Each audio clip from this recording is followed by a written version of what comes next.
Assalamualaikum warahmatullahi wabarakatuh.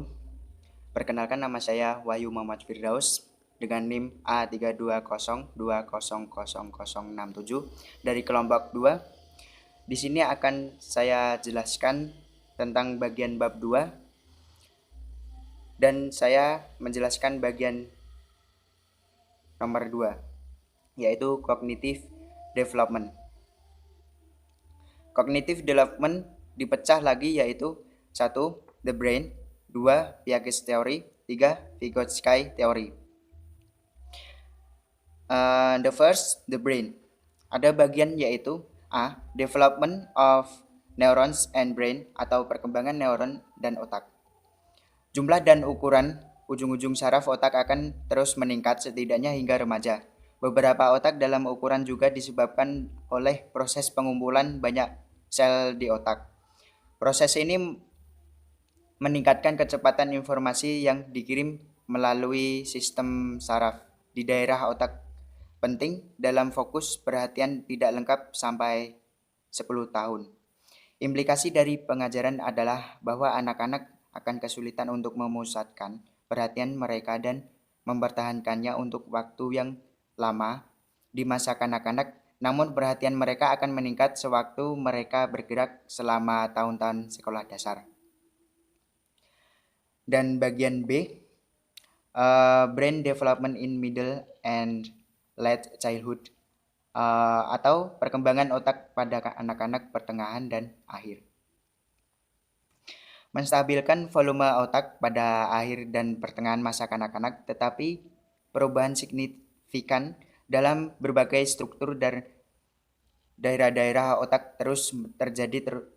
Pertumbuhan otak, kemajuan di korteks prefrontal ini terkait dengan perhatian, pemikiran, dan kontrol kognitif dengan lebih baik. Peningkatan aktivitas fokus terkait dengan peningkatan performa kognitif, khususnya dalam kontrol kognitif yang mana mencakup kontrol fleksibel dan efektif di sejumlah area. Bidang ini mencakup mengendalikan perhatian, menghambat aksi motorik, dan fleksibilitas dalam beralih antara pilihan bersaing. Bagian C, brain development in adolescence, atau perkembangan otak masa remaja. Otak akan sedang berubah pada masa remaja, namun korteks prefrontal tidak selesai menjadi remaja sampai tahun-tahun menjelang dewasa. Kira-kira berusia 18 sampai 25 tahun kemudian.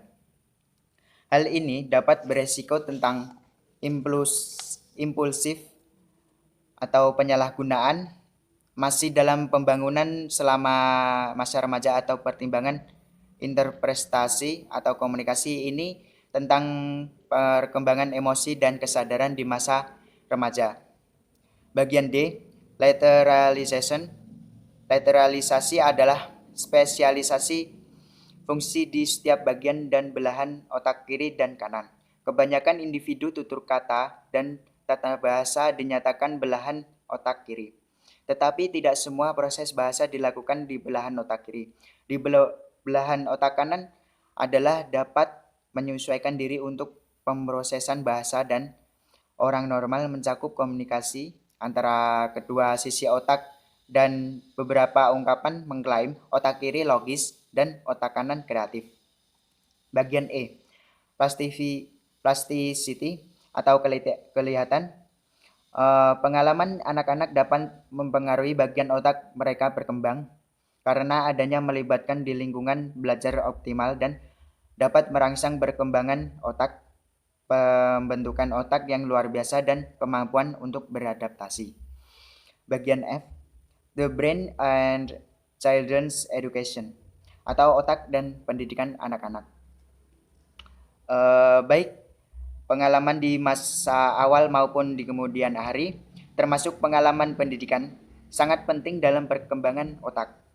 Sewaktu anak-anak memusatkan perhatian mereka, mengingat dan berpikir seraya mereka membaca, menulis, dan mengerjakan matematika yang akan diperkuat, di mana proses-proses kognitif penting seperti berpikir, bernalar, dan pengambilan keputusan terjadinya ini setidaknya selama tahun dewasa akan muncul. Number 2, Piaget's Theory. Bagian A, Cognitive Process. Piaget menekankan bahwa proses ini sangat penting untuk hal ini, perencanaan, asimilasi atau pembaruan suatu budaya, dan akomodasi atau penyesuaian sesuatu, dan penyeimbangan. Menjelang dewasa, misal, kita membangun sesuatu mulai dari mengemudi mobil atau motor, mengamati benda yang dipegang dengan mengetuk palu berulang-ulang, dan menyeimbangkan anggaran. Penyesuaian ini mencerminkan kemampuannya berkembang dalam berpikir. Bagian B, tahap Piaget. Pada lahir sampai 2 tahun, bayi menafsirkan atau pemahaman dunia dengan mengkoordinasikan pengalaman sensorik dengan tindakan fisik. Bayi akan keluar dari gerakan refleksi secara naluri. Pada umur 2 sampai 7 tahun, anak mulai mewakili dunia dengan kata-kata dan gambar. Ini mencerminkan pemikiran simbolis yang meningkat dan melampaui koneksi informasi sensorik dan tindakan fisik. Pada umur 7 sampai 11 tahun, anak dapat bernalar secara logis tentang kejadian konkret dan menggolongkan benda-benda di sekitarnya. Dan pada 11 tahun sampai dewasa, ini akan terjadi anak remaja dengan cara yang lebih abstrak, idealis, dan logika. Bagian C, Piaget, konstruksi dan teknologi. Gagasan konstruktivisme adalah bahwa siswa paling belajar ketika mereka secara aktif membangun informasi pengetahuan. Teori Piaget adalah pandangan yang sangat konstruktif. Awal dalam teknologi untuk pembelajaran, anak-anak membuat pemrograman bahasa untuk komputer dipandu dalam membangun solusi terhadap masalah. Bagian D, evaluasi teori Piaget. Piaget adalah raksasa bidang psikologi, perkembangan anak-anak dan juga jenius dalam hal mengamati dengan cermat cara-cara menemukan bagian anak-anak bertindak dan beradaptasi dengan dunia mereka. Dan number 3, Vygotsky Theory. Bagian A, the zone of proximal development atau zona perkembangan proksimal. Vygotsky ini meyakini bahwa pentingnya berpengaruh sosial, terutama instruksi pada perkembangan kognitif anak-anak, tercermin dalam konsepnya tentang zona perkembangan proksimal dan dapat dipelajari dengan bimbingan dan bantuan dari orang dewasa atau anak-anak yang terampil. Bagian B, scaffolding, seringkali digunakan untuk membantu siswa batas atas dari pembangunan mereka. Cara sangat membantu untuk menopang pembelajaran siswa dan membantu mereka mengembangkan keterampilan berpikir yang lebih canggih. Bagian C, language and thought atau bahasa dan pemikiran. Menurut Vygotsky, anak-anak menggunakan tutur kata bukan hanya komunikasi sosial dan juga menggunakan bahasa untuk merencanakan, membimbing, dan memantau perilaku mereka dalam menggunakan bahasa yang benar atau baik untuk masa perkembangan mereka sampai dewasa. Bagian D, evaluasi teori Vygotsky. Bagi Vygotsky, titik akhir bisa berbeda dengan Piaget, tergantung keterampilan mana yang dianggap paling penting, budaya tertentu, dan anak-anak bisa membangun pengetahuan melalui interaksi sosial.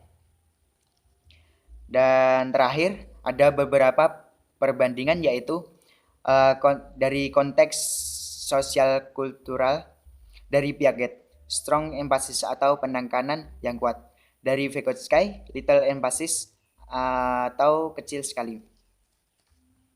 Konstruktivisme atau yang dipelajari dan pengalaman. Dari Piaget konstruksi sosial. Dari Vygotsky konstruksinya yang kognitif. Langkah dari Piaget tidak ada tahap umum pengembangan yang diusulkan. Dari Vygotsky tekanan kuat terhadap tahap-tahap yaitu sensor, pre-operasional, operasional konkret, dan operasional formal. Proses utama dari Piaget, zona perkembangan proksimal, bahasa, dialog, dan alat budaya. Dari Vygotsky, skema asimilasi, akomodasi, operasi, konservasi, dan klasifikasi. Peran bahasa. Dari Piaget, peranan penting bahasa sangat berperan dalam pembentukan pikiran. Dari Vygotsky, bahasa memiliki peran minimum kesadaran terutama mengarahkan bahasa. Pandangan tentang pendidikan dari Piaget, pendidikan memainkan peranan membantu anak-anak mempelajari alat-alat budaya. Dari Vygotsky, pendidikan hanya memurnikan keterampilan kognitif anak yang telah muncul. Implikasi pengajaran dari Piaget tersendiri, guru adalah fasilitator dan pembimbing. Tetapkan banyak kesempatan bagi anak-anak belajar bersama guru dan teman-teman yang lebih terampil. Dari Vygotsky juga memandang guru sebagai fasilitator dan pembimbing, menyediakan dukungan bagi anak-anak untuk menjelajahi dunia mereka dan menemukan pengetahuan. Sekian dari penjelasan dari saya. Terima kasih. Wassalamualaikum warahmatullahi wabarakatuh.